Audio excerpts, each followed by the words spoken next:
Akkam jirtu kabajamoota fi jaalatamtoota hordoftoota biiftuu Oroo bakkuma jirtanitti nageenyi keenya kan kabajaatiif kan jaalalaa isin haa ga'u isin hin jenne itti aansuudhaan oduu sa'aa kana qabannee dhiyaannee jirra. Hangadhuma sagantaa kanaatti nu hojii turaan immoo affeerraa kenna kun biiftuu Oroodha keessan jajjabeeffadhaa laayik sheer godhuu hin dagatina.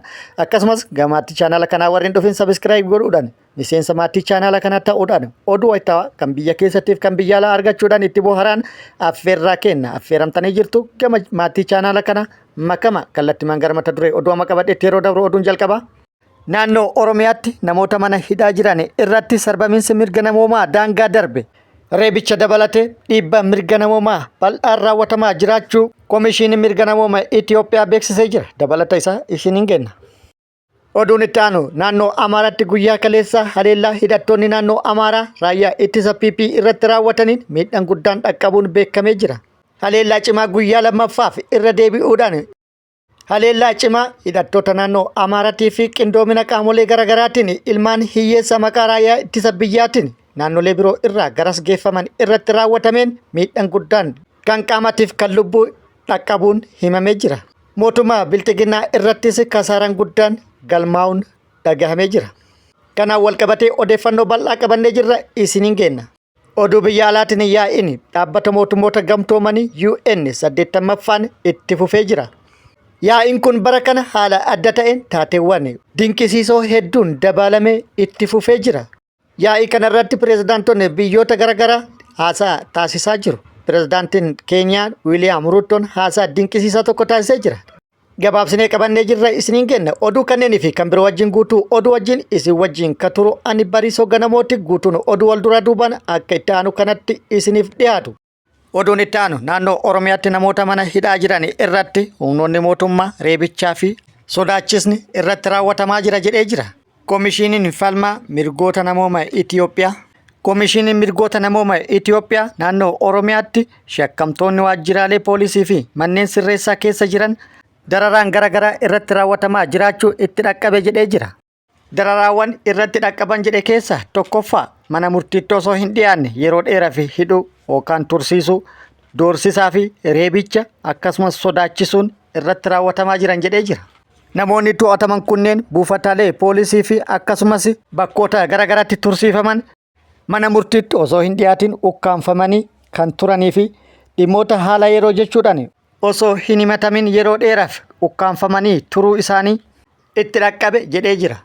Oromiyaa bakkoota garaagaraatti immoo shakkamtoota yoo dhaban maatii isaanii qabuudhaan dararaa kan jiranis ta'uu himee jira. Namoota manni murtii yakkarraa bilisa taasises mirgi isaanii kabajamaa kan hin jirre ta'uu himee jira. Namoota manni murtii bilisa taasisuun akka gadhiifaman murteesse haala yeroo jechuudhaan mana hidhaa tursiisuun akka jiru himee jira. Waajjira poolisiititti namoonni ukkaanfamanii hidhaman kan maatiin isaanii eessattuu akka hidhaman yookaan eessa akka jiran hin beekne ukkaanfamanii hanqina nyaataatiin rakkataa kan jiran ta'ullee gabaasee jira.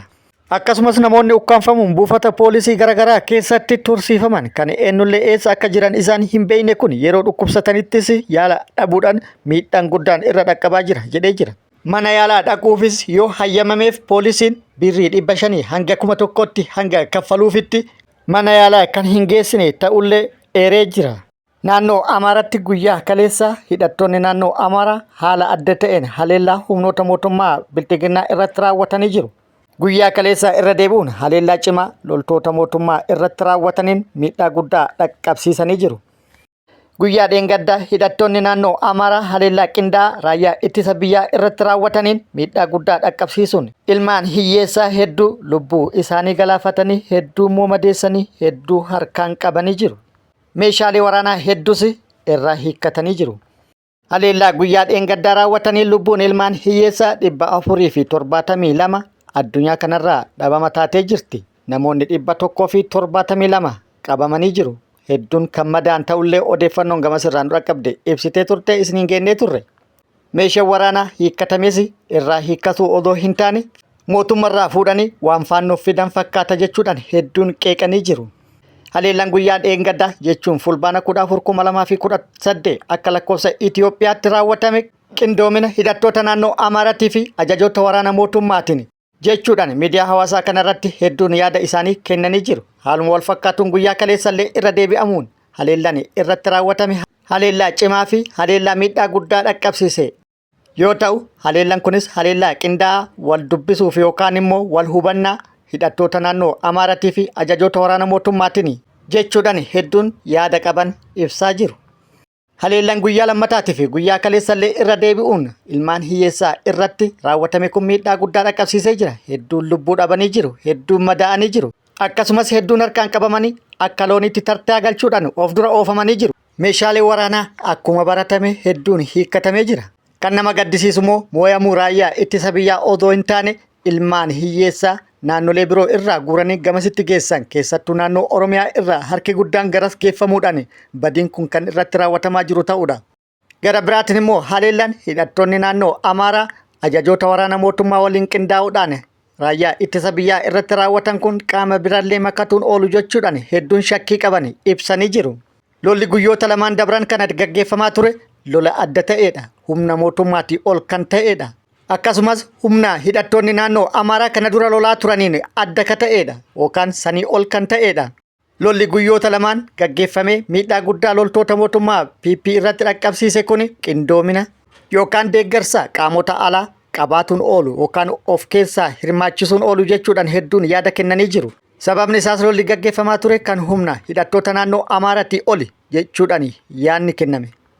Lola gaggeeffamaa tureenis godina Wallootti magaalonni hedduun to'atamanii jiru. Mootummaan immoo har'a humna qilleensaa deeggaramuudhaan jeettiidhaan haleellaa raawwatuun magaalota qabaman gadi dhiisisiisuuf yaalaa kan jiru ta'uun himamee jira. Gara biraatiin immoo ajajoonni faannoo tokko tokko mootummaan naannoo Tigraay fi Eertiraa irratti lola ni bana taanaan hidhattoonni naannoo Amaaraa, Eertiraa fi hidhattoota naannoo Tigraay waliin hiriiruudhaan mootummaa irratti haleellaa kan raawwatan ta'uu ibsanii jiru yookaan ibsa baasanii jiru. TPLFs har'a qophii gahaa taasisaa jira. Meeshaalee farra xayyaaraa hunda gadi baasuudhaan hidhatee of qopheessaa jira. Akkasumas misaa'eloota fi meeshaalee gurguddoo biroollee gadi yaasuudhaan qophii waraanaaf qabu agarsiisaa jira. Eertiraanis haaluma wal fakkaatuun humna qabdu gara daangaa Itoophiyaatti asiisuun qophii isii xumurtee jirti. Humna guddaa fi meeshaalee gurguddaa gara daangaa Itoophiyaatti asiisuudhaan waan ta'u hordofaa jirti. Walumaa galatti hiriirri warra kaabaa kun kallattii tokko qabatee mootummaa PP keessa seenuudhaan keessaa gadi diigaa jira. Kanarratti hundaa'uudhaan hayyoon siyaasaa tokko yaadannoo kenneen humnoonni kaabaa kun kan keessattii fi kan alallee gara tokkotti deebi'uudhaan sarara tokkorra ta'uudhaan waan waliin hiriiran fakkaata. Wanti argaa jirrus kana kan nama gaddisiisu garuu gama naannoo Oromiyaatti yoo ka dhufnu taate milishaan ta'uu fi tufuu quufee hin bulle baagala nama dhoggee jira. Mootummaan qaamota garagaraa hidhachiisee maqaa garagaraa itti kennee Oromoo irratti duulchisee Oromoo waliin balleessaa jira. Isa kaan leenjisee meeshaa itti hidhee riphee lola jechuudhaan uummatatti bobbaasee maqaa waraana bilisummaa Oromootiin hariiroo qabdan shanee deeggartan jedhuun badiin inni jiraattota namoota badii hin qabne irratti raawwataa jiru waan daangaa hin qabnedha. Harki guddaan qaamota kanneen illee Oromoodha. Oromomatu Oromoo irratti duulaa jira. Gama biraatiin mootummaan humna biraa waraana bilisummaa Oromootti fakkeessuun wiigii itti uffisuun yeroo dheeraaf Oromiyaa keessatti bobbaasee badii garagaraa uummata irratti raawwachiisaa ture jira. Ammas wanti deemaa jiru kana raawwataa jirus garri guddaan Oromoodha. Kuni hundi ta'ee bilxiginnaan naannoo Oromiyaallee uummata isii osoo nyaataa jirtu wanti isii nyaatu immoo kallattii kaabaa kanaan itti dhufaa jira jedhee jira. Sababni isaas lolli karaa Wallootiin bifa haaraan guyyoota sadan dabre kana jalqabee itti fufaa jiru kana bilxiginnaanis mootummaan bilxiginnaanis kan dhaabuu hin dandeenye akka ta'e tilmaamamaa jira. Itti dabaluunis hayyuun kun akka jedhetti lola kanaan wal qabatee Birgeedar Jeneraal Tafarraa Maammoo Oromoo irratti lola labse jechuudhaan ilmaan Oromoo da'oo godhachuu fi akka isaanii tumsan taasisuu fi olola bal'aa bananii jiru. Akkuma jalqabaniin isaan haa xumuran ilmaan Oromoo immoo kanarraa of eeguu qaban jechuudhaan dhaamsa dhaamee jira. Oduun itti aanu namoonni onlaayinii irratti hojii gowwoomsuutii fi waliin dha'uutiin hanga doolaara miliyoona 2.8 ta'u namoota irraa fudhatan 250 ol ta'an to'atamuu yookaan qabamuun beekamee jira. Gowwoomsitoota fi waliin dhooftonni onlaayinii 260 kan hanga doolaara miliyoona 2.8 ta'u namoota irraa fudhatan biyyoota Afrikaa 14 keessatti to'annaa jala ooluun beekamee jira. Duulli kun Interpooliin kan gaggeeffame yoo ta'u mootummaan mallaqaan gargaaree jira jedhamee jira. Namoonni miidiyaalee hawaasaa fayyadamuun nama gowwoomsuun saamicha raawwatan kan jaalala fa'aa fakkeessanii akkasumas suuraa nama viidiyoo saalqunnamtii irra kaahuun doorsisanii nama saamaa turan yoo ta'an Gaanaa, Keenyaa, Angoolaa fi biyyoota biroo keessatti namoonni hanga 1,400 ta'an bifa adda addaan gowwoomfamanii mallaqa saamamanii jiru. Namoonni saamichi irratti raawwate kunneen umriin isaanii sadarkaa adda addaa irra kan jiran yoo ta'u hedduun isaanii kan umriin ol siqan yookaan immoo manguddummaa keessa jiran akka ta'e Daayirektarri yakka saayibarii Interpol Niil Jiiteen BBCtti himee jira. Hubannoo odeeffannoo kana irraa argattaniin namoonni keenyas yookaan namoonni biyya keenyallee gowwoomsitoota fi waliin dhooftota kanneeniif akka hin saaxilamne of eeggannoo barbaachisaa ta'e akka gootane asumaan dhaamsa isinii dabarsinee jirra. Oduu biyya alaatiin yaa'iin dhaabbata mootummoota gamtoomanii yookaan immoo UN 80ffaan taateewwan garaagaraatiin dabalamee itti fufee jira. Mootummoonni biyyoota garaagaraa haasaa isaanii kan wal fakkaataa ta'e taasisuun itti fufanii jiru. Haaluma kanaan pirezidaantiin Keenyaa Wiiliyaam Ruutoon haasaa dinqisiisaa tokko taasisee jira. Haasaa taasiseen UN kan uumameef mootummaa waaqayyotti nama galchuuf miti. Akka dhalli namaa Si'ool yookaan immoo Jahannam addunyaa kanarratti hin galle oolchuuf jedhee jira. Haasaa baay'ee dinqisiisaa fi fudhatama qabudha. Itti dabaluunis pirezidaantii Ruutoon UN qeeqee jira. UNs kan qeeqe UN kaayyoo hundaa'eef akka hojjetaa hin jirree fi bakkeewwan rakkoon hedduun jiran irratti ofumaaf murteessa jechuudhaan fuulatti qeeqee jira. Oduun dinqisiisan inni biraa pirezidaantiin Ameerikaa Doonaald Tiraamp pirezidaantii Koolombiyaa kan kora UN irratti isa qeeqe irraa viizaa haqee jira. Pirezidaantiin Koolombiyaa kora UN irratti hirmaatan daandii irratti ba'uudhaan Filisteemiif sagalee ta'anii jiru. Pirezidaant Tiraamp cimsanii balaaleffatanii jiru. Loltoonni ajaja Tiraamp fudhatanii dhala namaa akka hin dararre dhaamanii jiru yookaan waamicha godhanii jiru. Haasaa taasise kanaan booda pirezidaantiin Koolombiyaa osoma kora UN irra jiru viizaan isaa irraa mulqamuun himamee jira. Kora kanarratti baay'ee adda ta'e kan mul'ate pirezidaantiin Israa'el Beniyaamin Netaniyaahuun yeroo kora UN irratti haasaa taasisuuf waltajjii irratti bahan gaggeessitoonni biyyoota addunyaa waltajjicha gadi dhiisuudhaan yookaan immoo galma UN gadi dhiisuudhaan jalaa yaa'anii jiru. Kanaafanis harka dhahuudhaan itti iyyuudhaan akka haasaa hin taasifne jeequun isaanii dhagahamee jira.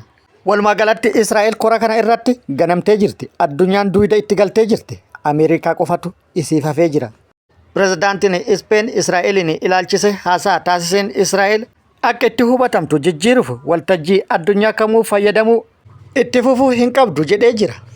Kabajamoota fi jaalatamtoota hordoftoota biiftuu Oroo oduun ammaaf qabadde kan hanga ammaa kana guutuu oduu wajjin isin wajjin kan ture ani Bariisoo Ganamooti. Hanga yerootti aanutti deebinee wal agarrutti nageenyi Rabbii isiniif haa baay'atu. Nagatti nu turaan immoo dhaamsa kennaa nagatti nu turaa.